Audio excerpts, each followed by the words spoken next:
MCRD Marthoma centre for rehabilitation and development എന്ന ഈ സ്ഥാപനം ഇന്ന് സവിശേഷ സ്വഭാവമുള്ള ഒരു കൂട്ടം കുഞ്ഞുങ്ങളുടെ അഭയകേന്ദ്രമാണ്. മാറ്റങ്ങളെ എന്നും വൈമുഖ്യത്തോടെ കണ്ടിരുന്ന മാനവ സമൂഹം ബുദ്ധിമാന്യം എന്ന പേരിൽ തളച്ചിട്ടിരുന്ന കുഞ്ഞുങ്ങൾക്ക് ജീവിക്കാനുള്ള കെൽപ്പും പ്രാപ്തിയും ഈ സ്ഥാപനത്തിലൂടെ പ്രാവർത്തികമാക്കുന്നു. 1981 അന്താരാഷ്ട്ര വികലാംഗ വർഷത്തിൽ മാർത്തോമാ സഭയിലെ ശ്രേഷ്ഠരായ തിരുമേനിമാരുടെ എപ്പിസ്കോപ്പൽ ജൂബിലി സ്മാരകമായി മാർത്തോമാ സഭ സമൂഹത്തിന് നൽകിയ സംഭാവനയാണ് MCRD. എന്നാൽ ഇന്ന് ഈ സ്ഥാപനം കുട്ടികളുടെ സംരക്ഷണം മാത്രമല്ല, അവരെ സാധാരണ ജീവിതത്തിലേക്ക് നയിക്കുവാനുള്ള മാർഗദർശനവും ആയിത്തീരുന്നു. മാർത്തോമാ സഭയുടെ കീഴിൽ കഴിഞ്ഞ 28 വർഷമായി പ്രവർത്തിച്ചുകൊണ്ടിരിക്കുന്ന ഈ സ്ഥാപനം ഇപ്പോൾ അഭിമന്യ ജോസഫ് മാർ ബർണബാസ് എപ്പിസ്കോപ്പയുടെ മേൽനോട്ടത്തിലും അനുഗ്രഹത്താലുമാണ് പ്രവർത്തിച്ചു വരുന്നത്. ആരംഭിച്ച ഈ വലിയ പ്രസ്ഥാനം കഴിഞ്ഞ 25-ലധികം വർഷങ്ങളിൽ അനുഗ്രഹീതമായ ശുശ്രൂഷയാണ് നിർവഹിക്കുന്നത്. കർത്താവിൻ്റെ വലിയ സ്നേഹത്തെ കണ്ടുകൊണ്ട് അതിൻ്റെ പിറകിൽ നിന്നുകൊണ്ട് ഈ വലിയ ശുശ്രൂഷ സഭ ഏറ്റവും സന്തോഷത്തോടുകൂടെ നിർവഹിക്കുന്നു. സാധാരണയായി നാം ഈ കുട്ടികളെ മെൻ്റലി റിട്ടാർഡഡ് ചിൽഡ്രൻ എന്ന് വിളിക്കാറുണ്ട്. സവിശേഷ സിദ്ധിയുള്ള കുട്ടികളെന്ന് നമുക്ക് അവർക്ക് പുതുതായി നാമകരണം ചെയ്യാം. അല്പം പ്രയാസമോ ബുദ്ധിക്കുറവോ ഉണ്ടെന്ന് തോന്നുന്നവരെ കൂടുതലായ ദൈവസ്നേഹത്തിൽ അടുപ്പിച്ച് ഈ സ്നേഹം പങ്കിട്ട് അത് വർദ്ധിപ്പിച്ച് അവരെ സമൂഹത്തിന് കൊള്ളാവുന്ന മക്കളായി വളർത്താനുള്ള ചുമതല സഭ ഏറ്റെടുത്തിരിക്കുകയാണ്. ഈ കുട്ടികളെ കർത്താവിന് വേണ്ടി നമുക്ക് സ്നേഹിക്കാം, ശുശ്രൂഷിക്കാം, ബലപ്പെടുത്താം, ശക്തീകരിക്കാം.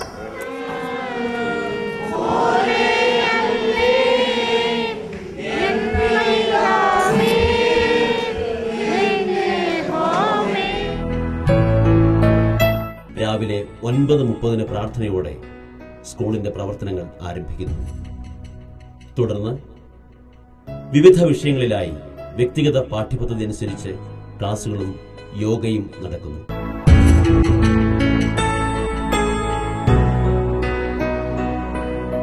ഇവിടെ 63 കുട്ടികളാണ് പഠിക്കുന്നത്.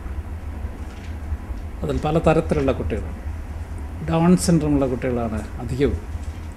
അതുപോലെ തന്നെ സെറിബ്രൽ പാൽസി ഉള്ള കുട്ടികളുണ്ട്.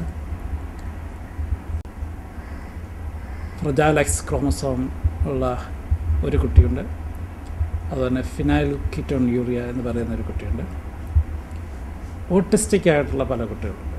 അതുപോലെ തന്നെ ഓട്ടിസ്റ്റിക് ആൻഡ് ഡൗൺ സിൻഡ്രോം ഒന്നിച്ചുള്ള കുട്ടികളുമുണ്ട്. ഇവരെയൊക്കെ ഇവരുടെ IQ വാലുവേറ്റ് ചെയ്ത് സ്ക്രീനിങ് നടത്തി ആണ് എടുക്കുന്നത്.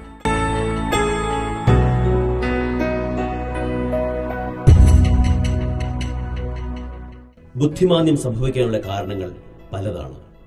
ഒന്നുകിൽ പ്രീനൈറ്റൽ സമയത്ത്, അതായത് ഗർഭസ്ഥ അവസ്ഥയിൽ അമ്മയിലുണ്ടാകുന്ന അകാരണമായ വ്യതിയാനങ്ങൾ കൊണ്ടും, അതുപോലെ തന്നെ പ്രോനൈറ്റൽ അഥവാ പ്രസവ സമയത്ത് ഫോഴ്സപ്പ് ഡെലിവറി പോലെയുള്ള ശസ്ത്രക്രിയകൾ കൊണ്ടുണ്ടാകുന്ന മാറ്റങ്ങളോ ഈ അവസ്ഥയ്ക്ക് കാരണമാകുന്നു.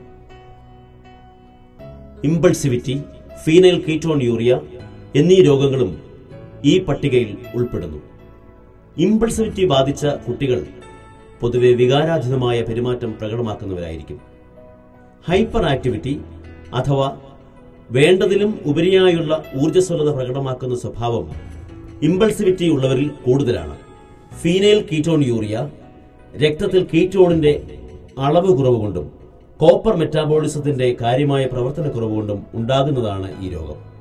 ഇവയെല്ലാം തന്നെ ഫലപ്രദമായ ചികിത്സയിലൂടെ ഒരു പരിധിവരെ നിയന്ത്രണത്തിലാക്കുവാൻ സഹായിക്കുന്നു. ഇവിടെ കുട്ടികളുടെ മാനസിക നിലവാരം അഥവാ IQ കണക്കിലെടുത്താണ് ക്ലാസുകൾ തരംതിരിച്ചിരിക്കുന്നത്. വിവിധ ക്ലാസുകളിലായി കുട്ടികൾക്ക് ഉന്നതമായ ശാസ്ത്രീയ പഠനങ്ങൾ നൽകപ്പെടുന്നു. അധ്യാപകരെല്ലാം തന്നെ ഇന്ത്യയിലും വിദേശത്തുമായി പരിശീലനം കഴിഞ്ഞാണ് കുട്ടികളെ ഇവിടെ അഭ്യസിപ്പിക്കുന്നത്. സ്കൂളിൽ വന്നതിന് ശേഷം കുട്ടികൾക്കുണ്ടായ ഗുണപരമായ മാറ്റം അതിശയിപ്പിക്കുന്നതാണ്. ബിഹേവിയറൽ പ്രോബ്ലമുള്ള കുട്ടികൾ ബിഹേവിയറൽ പ്രോബ്ലം മാറുന്നു. ഭാഷാ പരിചയമില്ലാത്തവർ ഭാഷാ പരിചയം ഉണ്ടാകുന്നു. അതുദ്ദേശിച്ചാണ് ഈ വർഷം സ്പീച്ച് തെറപ്പി ഇവിടെ ആരംഭിച്ചത്.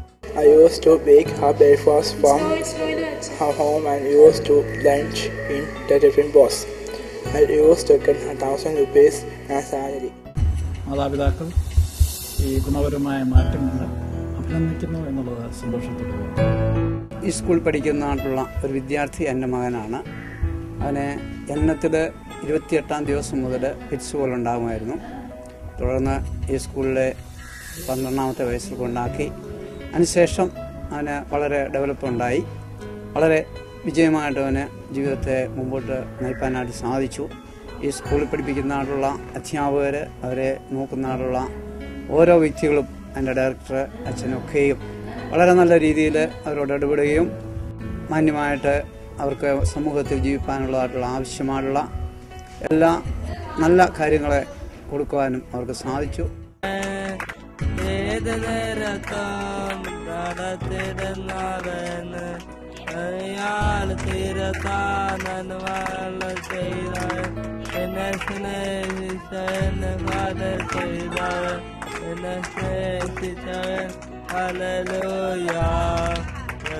സ്കൂളിന്റെ ആരംഭം മുതൽ തന്നെ ഹോസ്റ്റലുകൾ ഇവിടെ പ്രവർത്തിച്ചു വരുന്നു. കുട്ടികളുടെ ശാരീരികവും മാനസികവും ആധ്യാത്മികവുമായ വളർച്ചയ്ക്ക് ഉതകുന്ന രീതിയിലാണ് ഹോസ്റ്റൽ ജീവിതം ക്രമീകരിച്ചിരിക്കുന്നത്. ആൺകുട്ടികൾക്കും പെൺകുട്ടികൾക്കും പ്രത്യേകം ഹോസ്റ്റലുകൾ പ്രവർത്തിക്കുന്നു.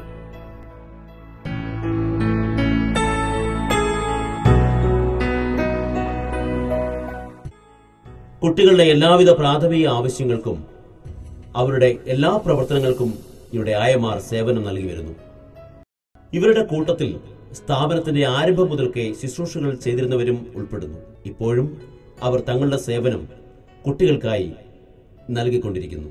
ഭക്ഷണ ക്രമീകരണങ്ങൾക്കായി മെസ്സും പ്രവർത്തിക്കുന്നു.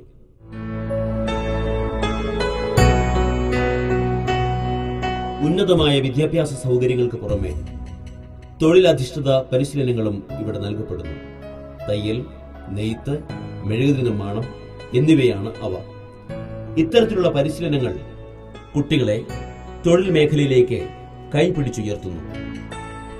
സമൂഹത്തിൽ എന്നും അവഗണനയോടും ബുദ്ധിമാന്യം എന്നിവരിൽ വേർതിരിവോടും കൂടിയും കാണുന്ന സവിശേഷ സിദ്ധിയുള്ള ഈ കുട്ടികളെ ദൈവസ്നേഹത്തിലേക്ക് കൂടുതലായി അടുപ്പിക്കുവാനും സമൂഹത്തിന്റെ മുഖ്യധാരയിലേക്ക് കൈപിടിച്ചുയർത്തുവാനും ഈ സ്ഥാപനവും പ്രവർത്തകരും ആത്മാർത്ഥമായി പരിശ്രമിക്കുന്നു.